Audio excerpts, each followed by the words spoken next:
The only way you're going to be able to protect your kids is to truly know them, and more than you think you do, because it's a different generation than when we grew up. The world is different.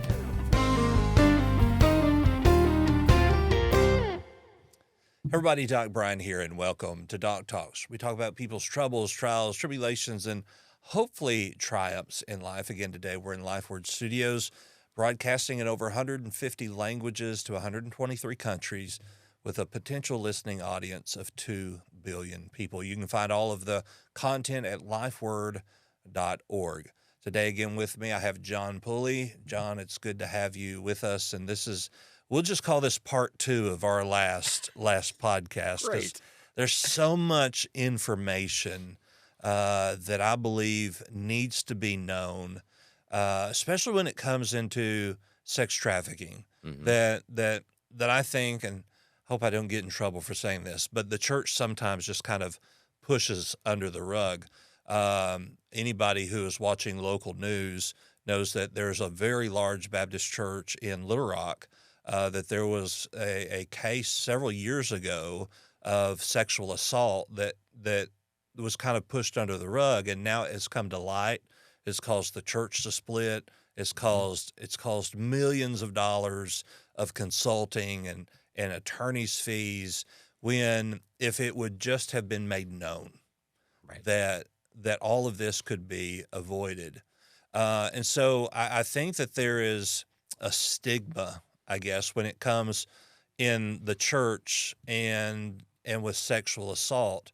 But you gave a very interesting statistic the last time on our show of the statistics based upon divorce rate within the church and divorce rate outside the church. Now, tell me again what that is. Well, that was part of my rant that came out one day at a church I was speaking at, is I was trying to think about how the church does things wrong. Like, what are they missing? Like, what's the biggest issue with the church? And I was saying that the church has an honesty problem in that I don't think it's unfounded. I just think that it is that we feel that we can't express things that are difficult to talk about. And in general, I think in the church, at least in the United States, with the Puritan roots that we have, I just think there's a lot of issues around even the discussion of sex, anything having to do with sex or sexuality is a challenge for the church, because of course you're trying to protect your children and make sure they learn at an age appropriate time what they need to know.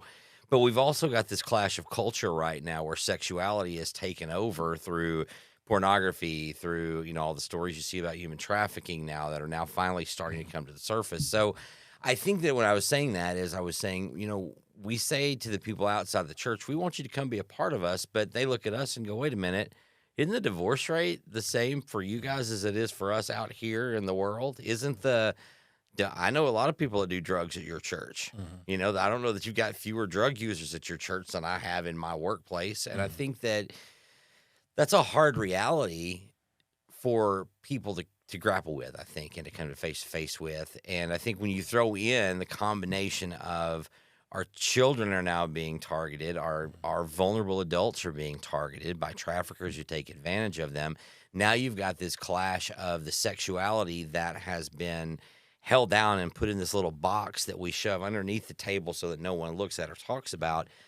We now have to talk about it. Like, the quickest thing I always say to people is, if you're having the talk with your son or your daughter about sex at age 13 and talking about pornography at age 13, you're too late. Right.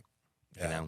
And everything is over-sexualized, from advertisements to movies to just conversation with people today. Last weekend, Luke and I went to Dallas on spring break. My wife didn't get to go because it was an issue where she had to work all of a sudden. So it turned into a boys' trip, which we really enjoy.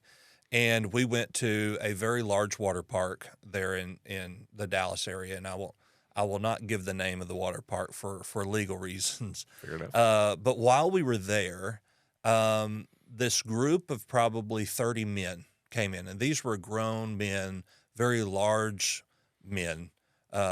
And I just thought it was odd that these men would be coming into a water park that was, it's not primarily for children, but that's the market, Right. And they all had on these T-shirts that said TBRU 2024. Well, it made me very curious about what that meant, especially even more when all 30 of them changed into Speedos.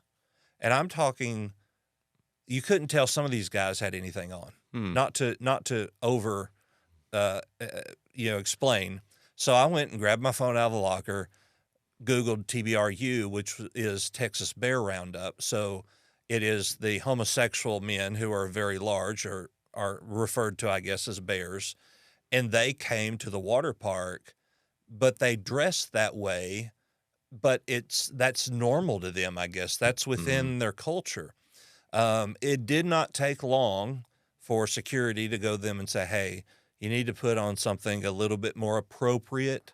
And their response to that was, well, there are women here that have on bikinis. And if they can wear that, we should be able to wear this, which is the whole agenda, of equality and that sort of thing. Well, it all ended with about 20 police officers coming in there and removing these men from the water park. And so my son, who's 9 years old, one, asked me the question, why are all these guys in their underwear? Right. And then two, why are the police making them leave? And so when I look at the innocence of a child, as you just said, if we're not having the talk until they're 12, 13 years old, then we've already missed it. I read a startling statistic recently, and it said that in the South, we have to assume, and with South, we're talking about, the southern dirty South of America, the Bible Belt. If a child is over the age of 6, you have to assume that they have been sexually assaulted until proven otherwise. Wow. Now that is something that is startling to me, but it is that relevant. And if it's that relevant, we need to be talking about it. We need to be having that conversation. So today specifically, we're going to talk about sex trafficking, which is affecting millions of people around the world, and even so much in a way that we wouldn't normally see how it starts. So let's kind of just give an overview of what sex trafficking is to begin with. Of course. Well, sex trafficking is, the simplified definition is where something of value is exchanged, where someone is exchanging something of value for a commercial sex act, right? That is, and there's an exchange of it could be money, but it could be services, it could be something. There's something of value exchange, but the person that are offering this are being forced to do it. They've been frauded into it, or they've been coerced into it. And so it's the use of force, fraud, or coercion where something of value is exchanged for a commercial sex act. That's the technical definition of it. And where that plays into is, I think that one of the things we're talking about, or the reason we're having some of these conversations, is because when you start talking about what that entails, I don't think people realize how deep it runs, right? Because let's say something of value is exchanged. Most of us think of money. However, what's something you value besides money? Food, housing, right? Housing. Clothing. And if you have aged out of foster care, you're a runaway, you have nowhere to go, and you're sitting at a bus station, you don't know where you're going to eat, you don't know where you're going to sleep, and somebody shows up and goes, hey, are you new to town? I got a place. Come stay with me. I'll feed you tonight and get you taken care of, right? Somebody's preying on a vulnerability that's there. And especially when you start talking about kids, they have a natural vulnerability because clearly their brains are not fully developed yet. So in all this, I think that's a great place to start, is just understanding that something of value being exchanged might be, it's on the trafficking side when they start to get a victim even. They start using those sorts of things. And so in that, I think that people get, I'm trying to think of exactly how to say it on your podcast without getting too graphic. I think you have to get into some conversations of, for instance, you have children that are, sexting is the big thing now, right? People, when they start to date, send naked images to each other, which, again, different world than I grew up in. Yeah. But well, you had to take a Polaroid. That's true. Yeah. That is true. And I didn't have one of those till recently. So in that, you've got this happening, and what you have to explain to kids is you recognize that you're carrying child pornography on your phone right now, and you could be arrested for it. The kids are horrified. But you get into what happens when somebody wants to borrow somebody's cool car for the weekend, one of their buddies' cool car in high school, and they say, well, honey, if you will do such and such with this guy, we'll get to use his car this weekend. Now, that's using coercion to get her to perform some sort of an act, a sex act, where something of value is exchanged. Now, there's no money exchanged, right? But there's a car or the use of it. And we go, okay, that's messed up, but they're kids. And I go, no, this is how it works. And we don't understand that. And I think that's a big issue, because when you look at the statistics, I always say this, 99% of statistics can be disproved by those statistics, but they estimate that there's roughly 40 million human trafficking people in the world, the majority of which is labor trafficking, which people go, oh, what's labor trafficking? Well, someone comes to our country and they've promised this job. I've got a friend that he was promised a job and brought over here, but then he and his family were instantly put in this one room where they had a couple of pillows and that's it. They were forced to work day and night, couldn't speak the language, got their passports taken. So there's all these random scenarios that encapsulates trafficking that I think it's hard sometimes for people to wrap their head around it, because it's also horrible to look at. It's just a horrible thing to pull back the cover and look at it, Right. And just to specify the difference between, say, prostitution and sex trafficking is that most of the time prostitution, the person is willing to make that transaction. Most of the time, maybe. But then in trafficking, it is coerced. It is forced in some conditions. So where there's a very fine line of difference there is that difference of where someone is forced or coerced to do those things. Absolutely, but I can't let it go. The majority of people in prostitution, like every survey that's ever been made, the majority of them want to get out but feel trapped in it. Yeah. So yes, there are people out there who choose to do that to make dollars. However, people are forced to go into those industries and do it because that's the place where, even though they're advertising in the same locations and they're doing the same kinds of things, they don't get to choose that. If they don't go make X number of dollars for their pimp over the night, then they're going to get beaten, their dog's going to get beaten, their child's going to get beaten. Those are the things that are. So I think it's a misnomer, but you're accurate in that someone that actually chooses to do it on their own, or what some people would term a sex worker, people who choose to do it on their own, yes, that is a choice. But people who are forced into it, it's not their choice at all. And I do know in some of the progressive states or liberal states, there is a push to make sex workers legal, which I would think, which I don't agree with that, first of all. I believe that intimacy is a gift from God, and it should only be used in that manner. But when you move outside of it being Christ focused, that you move into a realm of opening yourself to spiritual warfare, of psychological conditions, of trauma, depression, anxiety, the whole gamut of things. And so while this progressive movement of making sex work legal, I think, and if you could speak to that, I think that just opens the door for more sex trafficking. I would agree with you from an anecdotal perspective, just what I've seen, and my logic tells me that's what it is. So this might be helpful for some of your listeners to understand. In the anti-human trafficking movement, for the past few years, people have been pushing and talking about something called the Nordic model.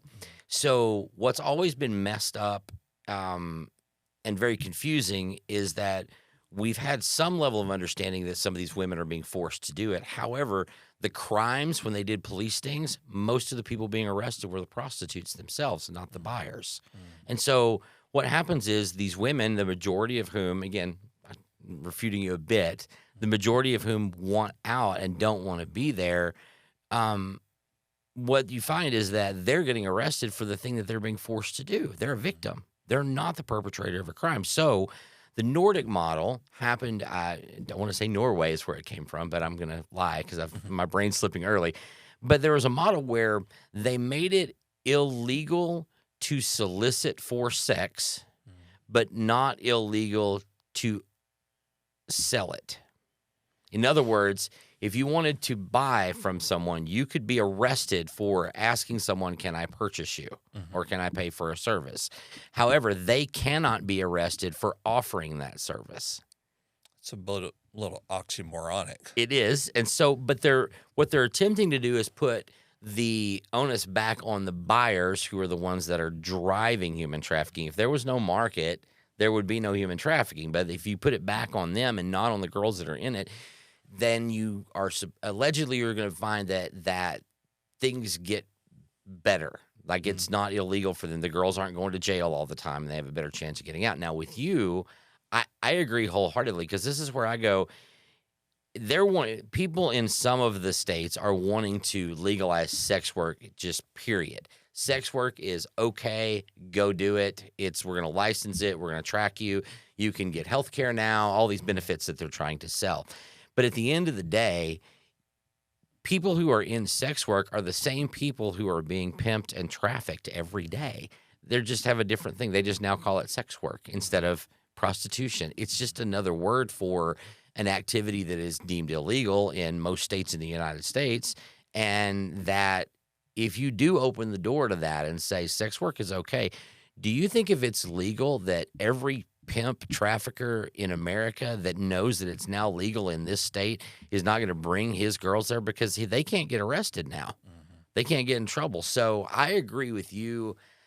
I don't know how it's going to be different, but understanding that there is that push for what's termed the Nordic model, that has been a big push, and people can Google the Nordic model of human trafficking, and it is a move to try to shift it away from all the consequences laying on these victims and putting it back on the buyers, who are the ones driving in the first place. So I think there are some good things to it, but I don't know that it's going to solve the problem. Yeah. A lot of people, especially those in the South, which maybe I'm just more aware because that's where I live. If we look at, let's say, alcoholism, they would say, well, just stop drinking, or you look at drug use, well, just stop using drugs. And a majority of those people would have the same feeling about sex work. Well, just stop doing it. And they don't understand that behind the scenes, you're not able to stop. Mm-mm. They will kill you if you stop. And so in doing that and understanding that, how do people even get involved? What are some signs that we may see? And this happens in the church. We don't want to talk about it. We try our best to make sure that it doesn't happen. But just because you do a background check doesn't mean that that person isn't involved in anything.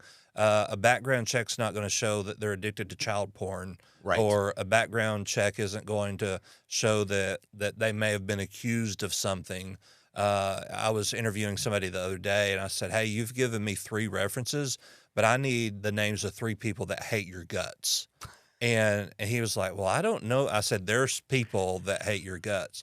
And he said, well, why do you want that? And I said, because I want to know what people really think about you, what really is going on. And I said, I'll be able to tell the truth from the, exaggerations.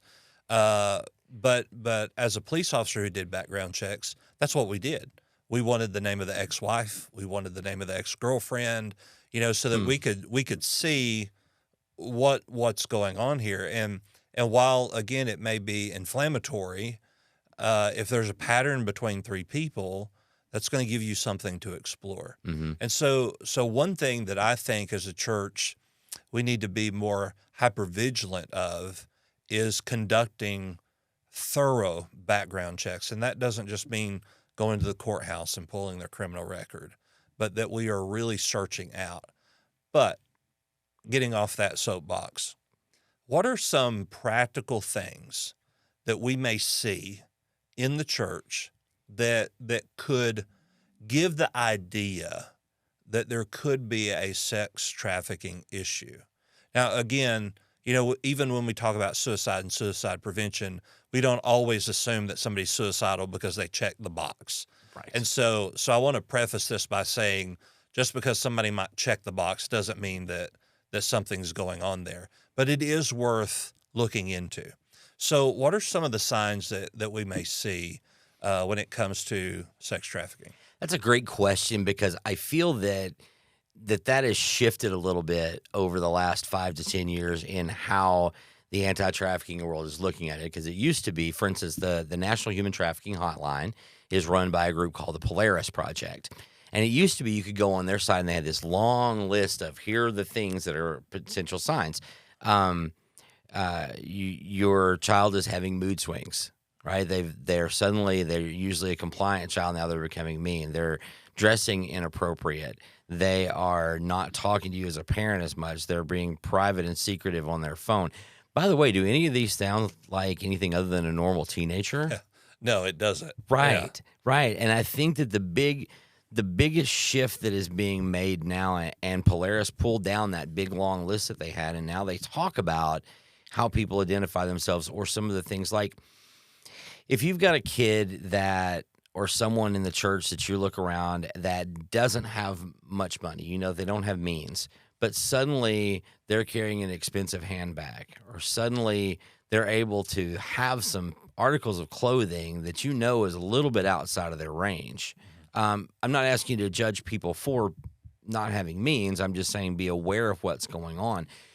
That may be an indicator that someone is buying them off, so to speak, to build that relationship in the background with them. But the attitude things, I tell fathers constantly, I've told fathers this for years, the best thing that you can do to protect your daughter from being trafficked is to let her know and understand that you love her, period, and there's nothing that she can ever do or that will ever be done to her that will make you not love her.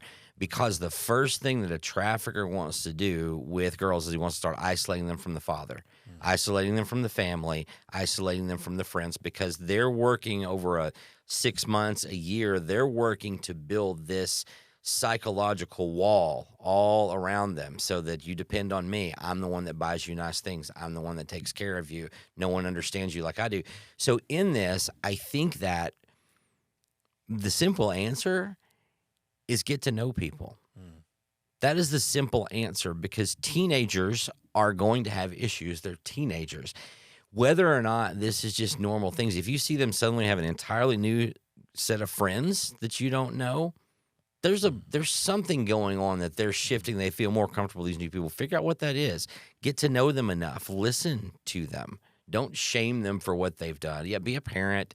You have to discipline, I understand, but there's a point to which the only way you're going to be able to protect your kids is to truly know them, and to, more than you think you do, because it's a different generation than when we grew up. The world is different, and I think to recognize those signs, a lot of them look like regular teenagers, but you only know it through relationship. Right. That makes sense? Yeah. And the other thing is, for parents to look for signs, I really think parents need to educate themselves. There are, and I can give you references for the show notes, but there are a ton of organizations out there. Shared Hope International is a group that they do a conference each year. This year it'll be in Phoenix, but they do 3 days of human trafficking awareness. It's they're focused on the juvenile aspects of it, but they've got a ton of educational things on their website. They've got, you can sign up to be an ambassador to speak in your area and to do events to bring awareness to human trafficking. NCOSI is another name of the National Center on Sexual Exploitation. They have a ton of videos. They work on the legislative and policy side to work at the higher levels, but there's tons of information out there that you can learn from them. NCMEC, I always get NCMEC wrong. It's missingkids.org is the name of their website. But that's where you report missing children. They've also got a ton of information that, while it doesn't necessarily, it's not directly sex trafficking information, what it is it's another ability that you can start to understand, because parents this age, and I'll say in the South, God bless us, we're a little bit behind sometimes, but we've got to get more educated, and we're going to have to start having some uncomfortable conversations with our kids that our parents would have never had with us. That's the hardest part, is at 11, which is roughly the average age that boys are introduced to pornography. At 11, to have a conversation with your child. If you start talking to them about sex at 13, they've seen it on their phones. I assure you. And that's where I say, as parents, the best thing you can do is take enough interest in your child that you will build that relationship in every way that you can. That way, you know if they're getting off and not talking to any of their friends, or if they're just being a teenager and being a little crazy. Does that make sense? Yeah, yeah. And I think we could say any type of issue can be noticed by relationship. Whether it's a mental health issue or whether it's sex trafficking or whether it's your GPA is dropping. That relationship is what builds. And there was this huge push several years ago that, and probably is even more relevant today, of gentle parenting, of you're to be your child's friend, you're to love them and encourage them. And while you should be friendly to them, and while you should be loving to them, this is very serious stuff, that has lifelong psychological effects. Whether they were trafficked for a month or for weeks or for years, there is permanent psychological effects. I can tell you to this day, I remember the first time that I ever saw anything pornographic. And I can remember exactly what I saw, where I was at, and what it was. It made a permanent imprint in my mind, which we know. When anything like that happens, it is a core memory that is forever stored. Right. And as a caution to young men, those aren't things you're ever going to forget. Those aren't things you're ever going to get out of your mind. And porn and all of that will affect your intimacy with your spouse. It will affect the way that you talk to other people and treat other people. And so when we see these psychological effects, what are in your work and in your experience, what is the most common long-term psychological effect On the victims? I think that there is, again, I've worked more with buyers on this than with survivors, of course. But in that, gosh, I don't know. It's different for everybody, but the core of it is you're still always hitting at your self-esteem, and you don't believe that you're worth more than your body. And I think that is damaging enough for any. I mean, think of the body issues that most of us have anyway, right? Let alone being a teenager, not being able to handle it. I think that it's the deep psychological control. And for some people, they controlled it by threatening, I'll bring your sister into this if you don't do what I say. Others, they said, I'll kill your pet. Others, I know where your parents live. So there's a manipulation, but underneath all the manipulation, and there are, lest you think that pimps are these guys with weird hats and canes that look ridiculous, there are entire books written. Here is how to psychologically train a woman to be that. There are entire books written. And in that psychological stuff, I think that at the end of it,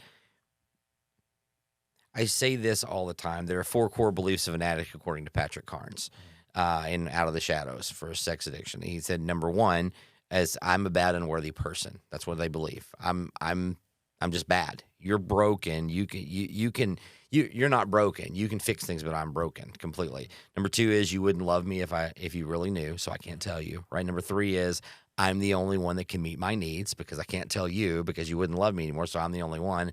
And number 4 is sex, food, housing, church leadership is my greatest need, right? That's encapsulated in all addictions. I don't care what you are, in all addictions. Yeah. And so you're dealing with that psychology of I'm broken, no one will love me, and I have to take care of myself because nobody else will because I'm broken. And I think you've got that core, whether it's drugs, alcohol, sex, or the type of abuse that's done. I think you've got those same things that are the hardest things to overcome. Yeah. Recently, just a few days ago, in one of the Facebook groups that I'm in, they can do anonymous posts now. And this lady said, hey, I've dealt with depression for years. I have an appointment with a physician in a month and with a therapist in 2 months, but I need something right now. Are there any resources? And out of maybe the 25 comments that was given there, 9 of them were, you just need to trust Jesus, or you just need to come to church. You need to find Jesus. Now, of those 4 things that you just mentioned, if we understand who we are to the Father, those things can be alleviated. But very rarely is it the relationship that we have with the Father immediately wipe those things out, because the enemy is still there telling us that this isn't true. This isn't right. This isn't, and the enemy is really good at his job, Mm-hmm. and to keep us entrapped in these things. And so, I'm not really big on nouthetic counseling or Christian counseling, because it is guilt and shame is the basis of a lot of things. And if we are surrounded by guilt and shame, then all 4 of those instances are reaffirmed in guilt and shame. And so, as we look at it, yes, you need Jesus. Yes, you Right. need a relationship with the Father. Right. But as my friend Ben Bennett has a shirt and he wears all the time, it says it's okay to have Jesus and a therapist. Right. That we need people that can help us along in this journey. Yes. Now, one thing, and this is backing up a little bit, but we kind of focused on fathers how to protect our daughters, Mm-hmm. but females are not exclusive to Right. sex trafficking. Right. While it may be less common for boys, it is still there. Absolutely. And so, are in your line of work, and I'm asking this because I don't know, Mm-hmm. are the warning signs the same for boys as they are for girls? I have to say, on the surface, yes. I mean, because you're dealing with self-esteem, you're dealing with psychological manipulation. There's a playbook for that. So on the surface, yes. I think underneath it, it's the same way when you counsel someone for alcoholism. If you counsel a woman for alcoholism, you're going to think about things different in general terms, right, than you are when you're counseling a man, because a man approaches things differently than a woman. I think with men and boys that are involved in trafficking or that have gotten into that, a lot of that you see are runaways, people that come out of the foster care system, that they're making money because it's the only way they know to do to protect themselves, to survive. And there's 1,000 other reasons. You can't just boil it down to one. But I would say that, yes, the core of what they're going after is absolutely the same. It's just that, especially for that. I was going to say that sounds like a dumb thing to say. To say, especially for men, there is a shame around being used. Mm.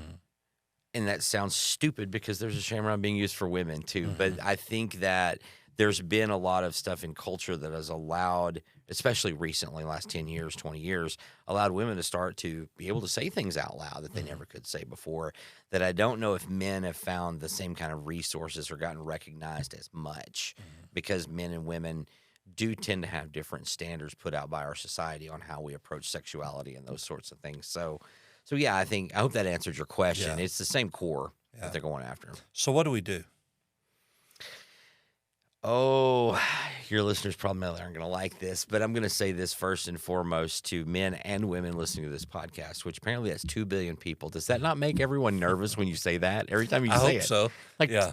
2 billion people. And the thought, just to add in, is that this podcast, and I know like some of my TikToks, go to countries that this is their culture, that the men give their daughters away, or that, prearranged marriages and Right. and things like that. So going out into the world, yes, it is crazy. Yeah, and I think, how do we deal with it? First of all, I'm going to say this. I've made this statement every time I've been on a podcast or spoken recently. Because of the prevalence of pornography in our society and on our phones, we have seen the very tip of the iceberg of what is coming, of how much this is going to impact relationships, intimacy, and how many sexual crimes we're going to see over the next 10 to 20 years. We're at the tip of the iceberg. Everybody goes, oh my gosh, it's so bad. No, we're at the tip of the iceberg because we're hiding it. Like the church shoves things under the rug. Everybody shoves porn under the rug. Oh, well, everybody looks at it. Everybody knows it's out there. We all see it. I've seen it since I was 11, blah, blah, blah, blah, blah. It's the tip of the iceberg. Why? Because what it is doing is, I again, as a porn addict, former porn addict, I look at things and I go, I've seen a lot of porn. And you don't see pornography that is a couple that's been together for 30 years, that's been through life and death and raised children together, and now they're coming together. Porn is all about the physical side of things, and it trains our brains to objectify bodies as tools to be used for our sexual gratification. On the surface, we go, yeah, that's natural. It's in me. But on the deeper level, it's changing. I mean, you can't change how you do it. You can't fix that you do it, because if you objectify for hours a week looking at pornography, you can't not objectify at church. Guess who sees that? Your children and every other child. So I'm going to let's start with you. Make sure that you're dealing with and finding someone to talk with about your addiction to porn if you have it. Because Barna's statistics said 69% of men had looked at porn in the last, I forget what it was, 30 days. When my corollary statistic is 29% of men lied. But in all of that, we've got to deal with that issue. Secondarily, get involved with somebody in your local. There are local organizations. There are a ton of organizations you can find. Just Google anti-human trafficking work in your area. You'll find someone locally. Go see if you can volunteer there. Go see what you can do to help. Now, when you show up there, don't go, well, I want to work with victims. Never mind that you're not trauma-informed. You've never worked with a victim in your life, and you have no idea what you're asking for. Go in there and serve and learn. Serve and learn. That's what you need to do. I mentioned Shared Hope International. I've mentioned Polaris Project. I've mentioned INCOSI. All of those are tools that will have information out there that you can find that will be fairly reliable in the world of QAnon and conspiracy theories, which I noticed we did not bring up because I would go off for an hour on that. Well, I did want to just take a couple of minutes because you could go on hours about this. Is that one of the most recent pushes to make people aware of sex trafficking came in the form of a movie. But while that movie was great, and the concept and the idea of how it happened was wonderful, but there's another side of the story that was not told. And while it was in some media news outlets, it wasn't in any of the major network outlets. So let's spend maybe 5 minutes and just talk about that. And so the warning sign of when even people who are working in anti-trafficking could actually be trafficking. Oh, yeah. Absolutely. Yeah, I would say that. I think that part of the challenge, and this is what I will say, for those of you who have friends that have actually done work in anti-trafficking, I would say this: listen to what they're telling you. Because when Sound of Freedom came out, I cannot tell you how much mine and Amanda's phone rang. What do you think? What do you think? What do you think? I refused to go see the movie because I knew the organization it was about, and I knew the rumors that had swirled about Tim Ballard for years. And there's financial questions about how finances were handled. There's questions about what was going on in some of their ops and the things that they did. But what's now come out, which is very interesting, is that what's come out is that Tim Ballard himself, who the movie is about, and it's supposed to be a microcosm, or it's a conglomeration of a bunch of his different ops. Nobody goes into the jungle by themselves to rescue people. That's not how that works. But in that, we kept saying, you find people locally. Find your local people who are doing work, because what happens is Tim Ballard and Our Underground Railroad did a great job of selling, marketing videos of them going in and rescuing victims. Kudos to them for finding victims. I'm not saying that was bad. This is where it gets tricky. However, when it comes out that one of your producers on an op literally touched a 16-year-old girl and then said, "Oh, I hope the Mexican police didn't see that." And then when it came out after Sound of Freedom came out last year, when that came out, that accusation, the producer said, "Oh, well, I've got an affidavit from the Mexican police saying that she was 18." Your response to working for an anti-trafficking org where you touched somebody that is a victim you just saved, your response was, "I've got an affidavit that says she's 18." Who thinks that's a response besides something that's going to bring up anger?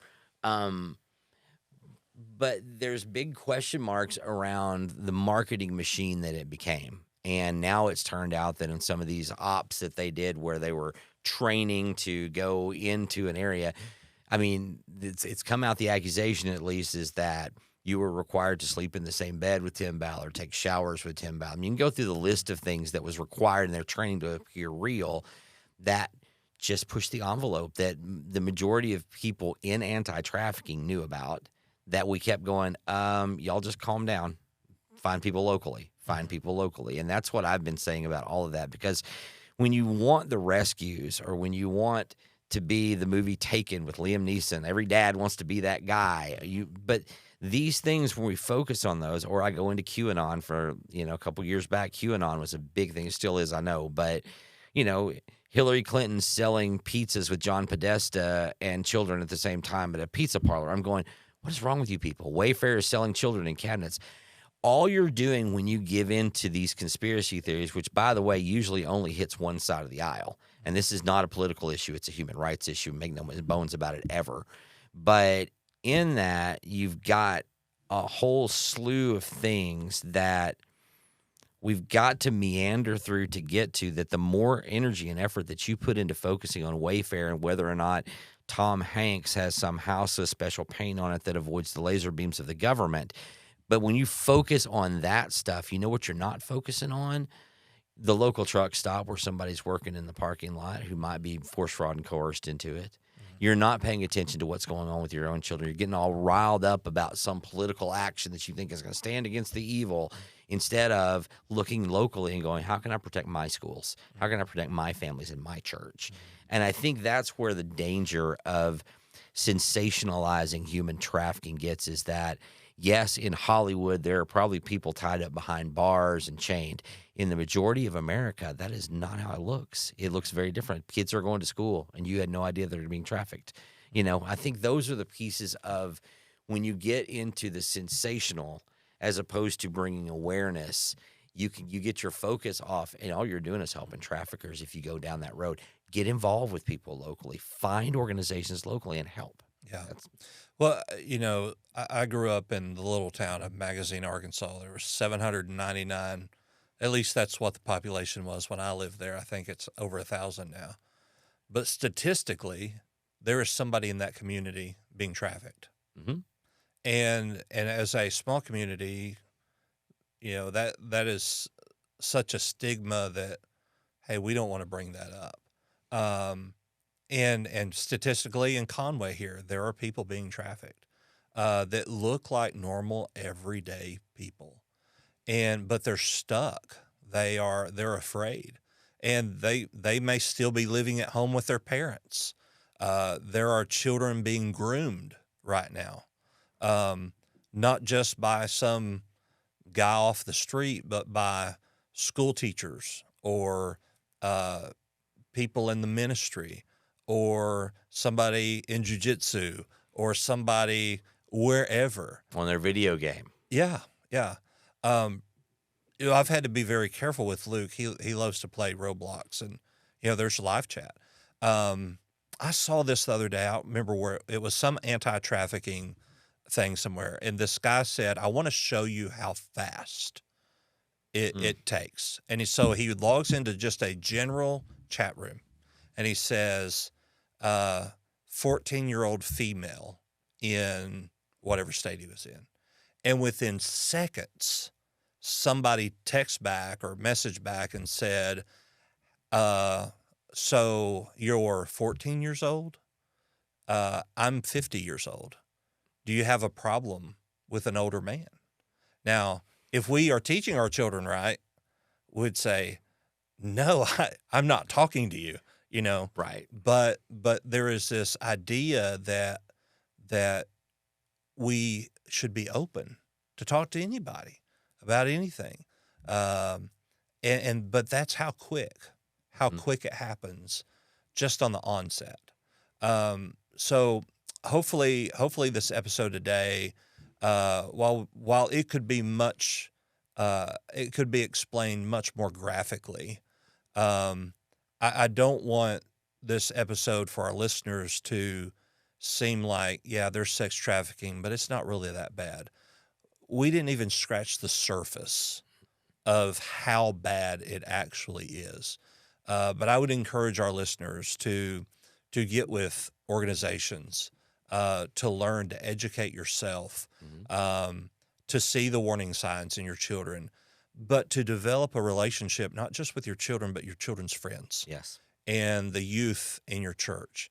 But even more so, again, it's not limited to gender or to age. So it's the relationships that show us that something's wrong, that something's off. So any last words for the pod? For those of you in the United States, if you go to Shared Hope International, it's sharedhope.org, they went through all states in America, and they gave them a report card on how well they're doing at fighting trafficking. What they did is they looked at a variety of different things. How much education is done on this? What kind of arrests are there? Can victims get restitution? There's all these different policies and things. You can look at your state and see how you've done, and they also have links there to contact your local representatives, your congressional representatives, your governor. There will be links inside of there. So that's another thing that you can get into, is to find out, how is my state doing? And what are we doing here? How can we put our efforts into getting better as a state? That might be helpful for those in the U.S. Great. Well, John, it's good to have you with us again here today. Of course, I'm Doc Brian. You can find me at thedocbrian.com. You can find all kinds of different media content at lifeword.org. So we'd invite you to come take a look at all of the Christian content there. John, I know this is not an easy topic to talk about, and you're very close to this topic, and which makes you even more passionate about it. But thank you for being willing to come and talk about this today. It's an honor, and yes, my wife is a survivor of human trafficking, but she also has spent the last 9 years working and advocating in the same things. So we've been in this fight together for several years now, and thank you. It's an honor and a privilege for us to get to share stories, because we believe that the person that's listening right now to my voice has a choice, and they can learn, they can do something inside of their churches and their communities or not. But the more we can tell people and the more awareness we get, the better chance we have of men and women stepping up in communities and saying, this isn't going to happen here, and we're going to figure out how to. Yeah. So thank you. Yeah. Thank you for listening today. We'll see you soon.